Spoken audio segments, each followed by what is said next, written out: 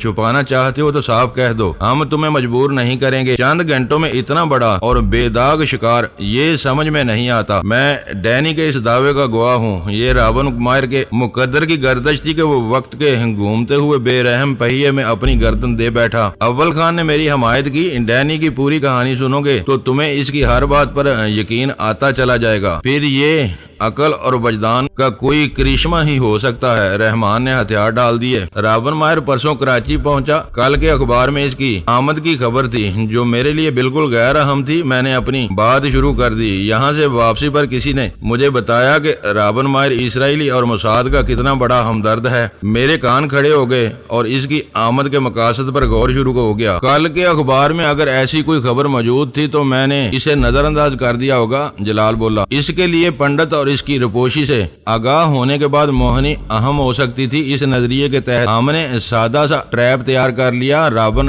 ہمارے فعال ہونے سے بہت پہلے صبح کے وقت موہنی سے بات کر چکا تھا، مگر ہماری کوششیں برابر ثابت ہوئیں۔ میں نے اپنی جیب سے فون کال کا ٹیپ نکال کر ان کے سامنے ڈال دیا۔ اس کی سائیڈ بی پر محفوظ رکشی اور موہنی کی گفتگو سن لو، ہر بات واضح ہو جائے گی۔ وہ ثبوت، شہادتوں اور ریکارڈ کے رسیا تھے۔ میرا مشورہ قبول کر کے رحمان نے فائلوں والے الماری سے ایک چھوٹا کیسٹ پلیئر نکالا اور ٹیپ کا سائیڈ بھی چلا دیا۔ 2-3 کوششوں کے بعد ٹیپ کا مطلوبہ حصہ چل پڑا۔ وہ دونوں حیرت سے دانتوں میں انگلیاں دیے دونوں لڑکیوں کی گفتگو سنتے رہے۔ کال مکمل ہونے پر جلال نے ٹیپ بند کر دیا اور گہرا سانس لے کر بولا، اور سالہ رابن ہی اس کی موت کا سبب بن گیا۔ تم نے ان دونوں کو وہاں کیسے گھیرا تھا؟ رحمان نے پوچھا۔ اس گفتگو کی روشنی میں سب کچھ آسان ہو گیا۔ میں پنڈت کی خوابگاہ میں چھپا ہوا تھا۔ رابن کا ارادہ تھا کہ موہنی کو قتل کر کے وہاں آگ لگائے اور خاموشی سے نکل جائے۔ وہ میرا نشانہ بن گیا، محافظ کو کسی اور نے مار دیا۔ یہ بڑا اور بے داغ شکار ہماری توقع سے زیادہ آسان ثابت ہوا۔ رابن اور موہنی کے درمیان ہونے والی گفتگو تم کو یاد ہے؟ جلال نے پرجوش لہجے میں پوچھا۔ لفظ بے لفظ نہیں، خلاصہ سنا سکتا ہوں، میں نے جواب دیا۔ چاہو تو تم نوٹس بھی بنا سکتے ہو۔ یہ گفتگو ریکارڈ پر نہیں لائی جا سکتی کیونکہ یہ صرف قاتل نے سنی ہوگی۔ گفتگو دہرائی گئی تو سوال اٹھے گا کہ رابن کو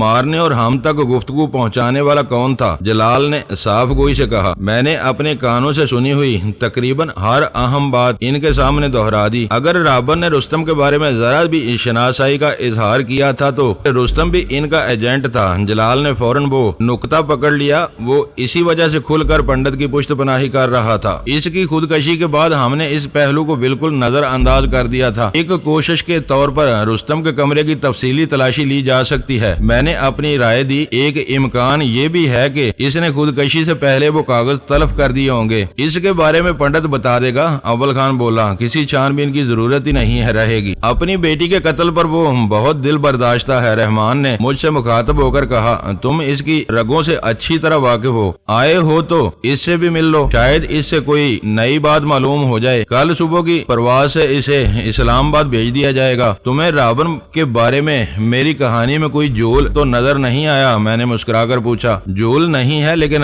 تمہاری سوچ کی سمت بہت حیرت ناک ہے، رحمان نے پھیکی ہنسی کے ساتھ کہا۔ رابن مائر کے بارے میں وہ سب باتیں سن کر ہم میں سے کسی کو بھی موہنی کا خیال نہیں آ سکتا تھا۔ ڈینی کو سب سے پہلے اسی کا خیال آیا تھا، اول خان نے بتایا۔ اس کا کریڈٹ یہی ہے کہ اسے صحیح وقت پر صحیح باتیں سوچتی رہتی ہیں۔ میں ایک بات سمجھنے سے قاصر ہوں، جلال نے کہا۔ اسے پنڈت کے گھر جانے کا خطرہ مول لینے کی کیا مجبوری تھی؟ اس کام کے لیے وہ اپنے کسی آدمی کو بھی بھیج سکتا تھا۔ یہی ایک بات ان 3 کاغذوں کی اہمیت کو اجاگر کرتی ہے۔ وہ تینوں کاغذ اکٹھے ہوں تو تھیوری بن جاتی ہے، الگ الگ ہر کاغذ بے وقت ہے۔ وہ کمرے میں کاغذ تلاش کرنے آیا تھا، ساز و سامان کا انبار دیکھ کر اس نے تلاشی میں وقت برباد کرنے کے بجائے وہاں آگ لگانے کا فیصلہ کر لیا۔ اتنی عجیب بات ہے، کل شام پنڈت نے رابن مائر سے اپنے تعلق کا اعتراف کیا اور رات کو وہ مارا گیا۔ جلال نے رحمان سے کہا، سارے اتفاقات ایک ساتھ رونما ہونے تھے۔ جس نامی تنظیم کا نام پہلی بار ہمارے سامنے آیا ہے، رحمان بولا، اس میں رابن مائر کا یقیناً کوئی اہم کردار تھا۔ وہ اپنی تنظیم کا نام دوسرے لوگوں سے بچائے رکھنا چاہتا تھا۔ رازداری برقرار رکھنے کی یہ سر توڑ کوشش اسے لے ڈوبی۔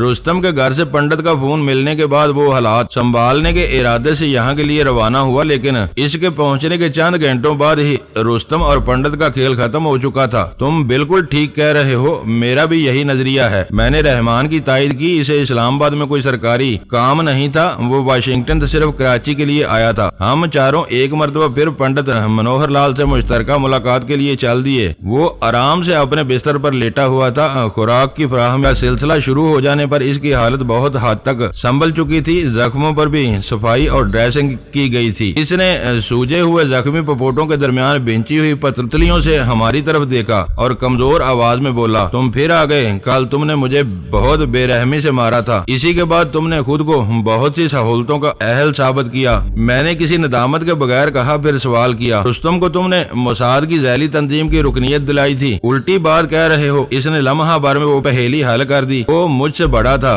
اسی لیے سارے کام مجھ کو کرنے پڑتے تھے۔ وہ مر کے رسوا ہونے سے بچ گیا اور میں زندگی میں ذلیل و رسوا ہو گیا۔ کل رات رابن نے میری بیٹی کو مار ڈالا۔ وہ مجھے بچانے کا وعدہ کر کے آیا تھا اور میری بچی کا خون پی گیا۔ ایسے کام بگڑ جائیں تو یہی انجام ہوتا ہے۔ میں نے تھوڑی سی ہمدردی جتائی۔ ذرا سی دیر میں میرے اور رستم کے خاندان برباد ہو گئے۔ اب مجھے زندہ رہنے کی کوئی آرزو نہیں رہی۔ میری ہر امنگ دم توڑ چکی ہے اور میں اپنے انجام کا انتظار کر رہا ہوں۔ میری طرف سے ہمدردی کے اظہار پر اس کی آواز میں رچی ہوئی مایوسی کچھ اور گہری ہو گئی۔ مرنے کی خواہش بزدلی ہے۔ انہوں نے تمہارے 2 گھر اجاڑے، تم ان کی پوری تنظیم کو فنا کر دو، وہ تمہارا بال بھی بیکا نہیں کر سکیں گے کیونکہ اب تم اکیلے ہو۔ میں نے اسے ٹٹولنے کی کوشش کی، میں اپنے ناتما کندھوں پر اتنی بڑی ذمہ داری کا بوجھ نہیں اٹھا سکتا۔ تم مجھے ورگلانے کی کوشش مت کرو۔ میرے لیے اتنا کافی ہے کہ کسی نیک دل نے میری بیٹی کے قاتل کو بھی مار ڈالا اور میرا کلیجہ ٹھنڈا کر دیا۔ میرے ساتھ اتنی مہربانی ضرور کرنا کہ اس کی چتا جلانے کے لیے مجھے چھوڑ دینا۔ اس کے بدن کی راکھ اپنی پیشانی پر مل کر میں خود اسی کمرے میں آ جاؤں گا۔ تمہیں کچھ نہیں کرنا پڑے گا، تم زبان کھولو گے اور ہم ان کے چیتڑے اڑائیں گے۔ ابھی میرا دل زخمی ہے، مجھ سے ایسی باتیں مت کرو۔ وہ فضا میں ہاتھ اٹھا کر بولا۔ اس کی حالت واقعی اچھی نہیں تھی۔ میں نے اس کے دماغ میں انتقام کا بیج بو دیا تھا، جو سوکھ جاتا تو ہمارا کچھ نہ بگڑتا، پھوٹ نکلتا تو بہت کچھ ہو سکتا تھا۔ ہم چاروں اسے اس کے حال پر چھوڑ کر اس کمرے سے نکل آئے۔ رستم تو اس پنڈت کا باپ نکلا۔ رحمان نے راہداری میں پہنچ کر کہا، اب سمجھ میں آیا کہ ان دونوں میں اتنی گاڑی کیوں چھنتی تھی۔ باتیں اتنی دور نکل گئی ہیں تو کیوں نہ اوبی کی بات بھی ہو جائے؟ اول خان نے مجھ سے پوچھا۔ رستم نے ہمارے لیے وہی ایک بہترین کام کیا تھا، دشمن کے عیبوں کے ساتھ اس کی خوبیوں کا بھی ذکر کرنا چاہیے۔ میں نے مسکرا کر کہا، آف دی ریکارڈ بتانے میں کوئی حرج نہیں ہے۔ ہم کمرے میں پہنچ چکے تھے۔ جلال نے پوچھا، رستم کے ساتھ اوبی کا ذکر کہاں سے آ گیا؟ تم اوبی سے واقف ہو؟ اول خان کے چہرے پر حیرت کے آثار ابھر آئے۔ اوبرائن ڈی ہنٹ ہمارے محکمے میں سفید شیطان کے نام سے مشہور تھا، مگر وہ تو پچھلے ہفتے نئی دہلی میں ٹریفک کے ایک حادثے میں مارا جا چکا ہے۔ رحمان نے کہا، میں یہی بتانا چاہ رہا تھا کہ ٹریفک اس خونی حادثے کا اہتمام رستم نے کیا تھا۔ اول خان کے اس انکشاف پر وہ دونوں ششدر رہ گئے۔ آج ہمارے لیے حیرتوں کا دن ہے، جلال نے کہا۔ رستم کو اس سے کیا پرکاش تھی؟ رستم کو کوئی پرکاش نہیں تھی، وہ تو صرف کرائے کا قاتل تھا۔ ملک ممتاز نے اس کام کے لیے رستم کو اپنی جیب سے 10 لاکھ روپے ادا کیے تھے۔ ملک ممتاز یعنی ڈینی؟ جلال نے میری طرف دیکھا۔ میں نے اپنا سر خم کر دیا۔ اس نے فوراً ہی سوال داغ دیا، ہمارے پاس اتنی بڑی رقم موجود تھی؟ ملک کے لیے میں اس سے بڑی رقم بھی خرچ کر سکتا ہوں۔ اول خان اس رقم کی واپسی کے لیے کوشش کر رہا ہے، شاید ایس ٹی ایف وہ رقم ادا کر دے۔ میں نے صورت حال واضح کر دی۔ سیکرٹ فنڈز کا وہ کیس تو نہیں جس میں پہلے 7 لاکھ مانگے گئے تھے، بعد میں 3 لاکھ کا اضافہ ہو گیا تھا؟ جلال نے تائید طلب لہجے میں اول خان سے پوچھا۔ وہی کیس تھا، رستم نے